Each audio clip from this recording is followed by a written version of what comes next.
Hello there. My name is Austin Carlson. It is the year 1788, and I am a delegate from my state's convention convened to consider approval of the proposed new federal constitution. I believe the new federal constitution does not effectively protect the states from unconstitutional rulings imposed by the federal government, and inherently does not allow for the equitable representation of the individual and smaller states within the federal system.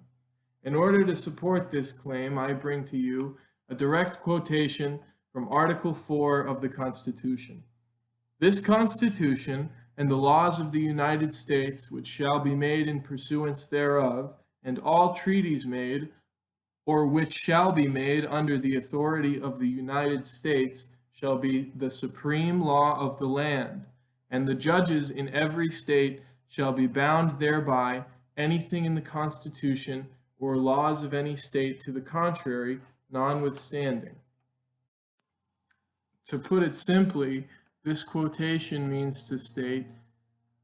that any federal regulations imposed upon the state will be adhered to within the justice system, regardless of whether or not the state had any sort of say in the ratification of said legislation. By mandating the superiority of federal rulings over that of the states without accounting for the rights held by the individual, the federal system stands in opposition to individual freedom, which means that protection for the individual has to exist in order to make sure that the tyranny of the majority does not break through in the legislative process in America. Representation as imposed by the Virginia Plan is not a good example of equitable representation, as representatives in the bicameral representative branch are allotted on the basis of population. This allotment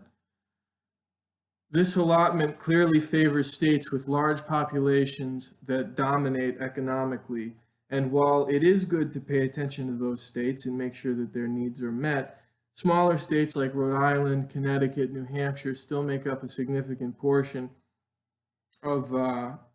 United States, and in such need to be represented equitably and fairly. This brings me to the New Jersey Plan, which majorly delineated itself from the Virginia Plan in its implementation of a unicameral legislative branch with equal representation afforded to each state. And while I do love to see the compromise reached with the implementation of a Senate formed of 2 representatives from every state equitably, and the separation bicamerally into the House of Representatives, which allots on the basis of population, there is still nothing that accounts for the individual's protection from unconstitutional legislation pushed about by either house of the legislative branch. Now, as excited as I am about the conclusion reached between the New Jersey Plan and the Virginia Plan and the excellent compromise therein providing equitable representation within Senate and giving larger states the ability to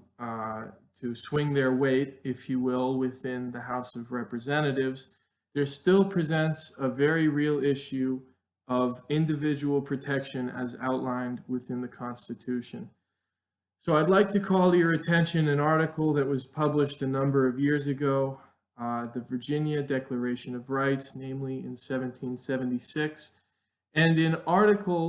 section 14 of the Virginia Declaration of Rights, it states that the people have a right to uniform government and, therefore, that no government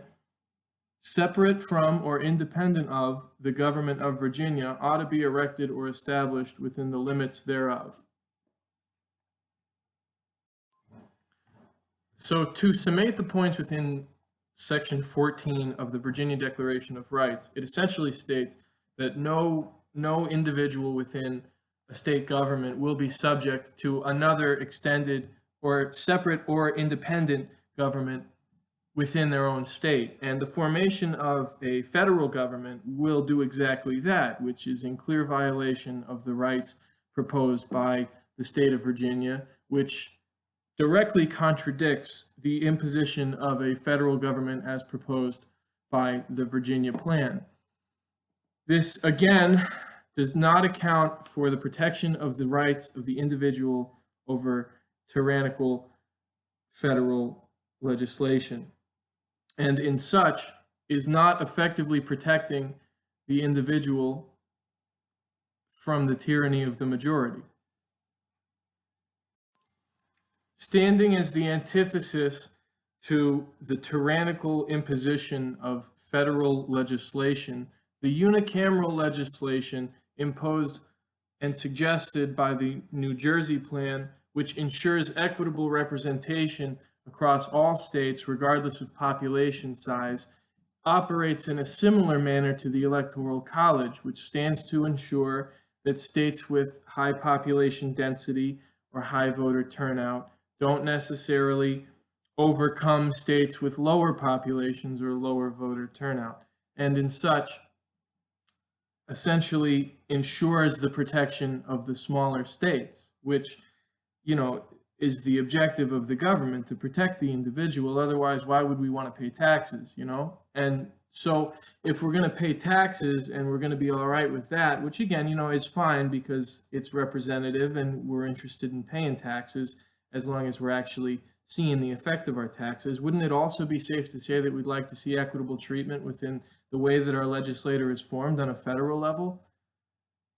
And we'd like to see the weight of the vote maintaining its impact and maintaining its strength across the years of this great country's history. And as it will continue to advance into the future, we'd like to see perhaps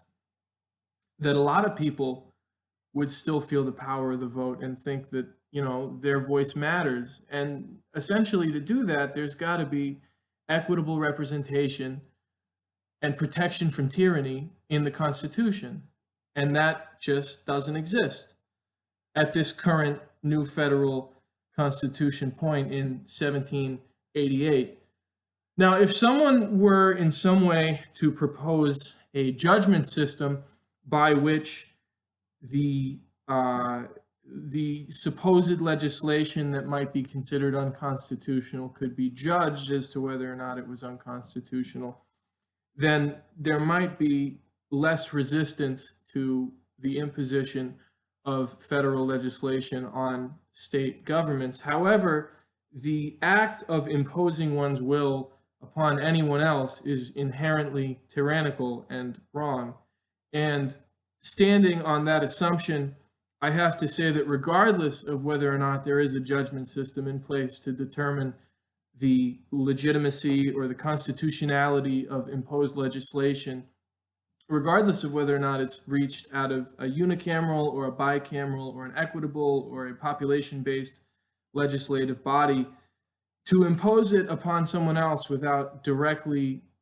seeking their permission or directly putting it to the due democratic process of a vote is inherently un-American, and I don't stand by it. And in such, I don't stand with the ratification of this new federal constitution, because explicit laws ensuring protection from unconstitutional rulings must be ratified and cast in order to ensure a concrete foundation by which those disenfranchised from the federal process can draw criticism and hope to impose change within their system. In conclusion, I do not stand in favor of the new federal constitution, as it ineffectively protects the rights and the freedoms of the individual from the tyranny of the majority being imposed upon him or her by the federal government. If there were in some capacity institutions in place that could ensure that the federal government was not able to impose unconstitutional or un-American laws and legislations onto the individual, then I would probably be more in favor of the new federal constitution and inherently the federal system. However, until those institutions are established, again, in order to ensure and preserve the safety and security of the individual and his or her rights within this great nation, I am not in favor of voting for the new Constitution.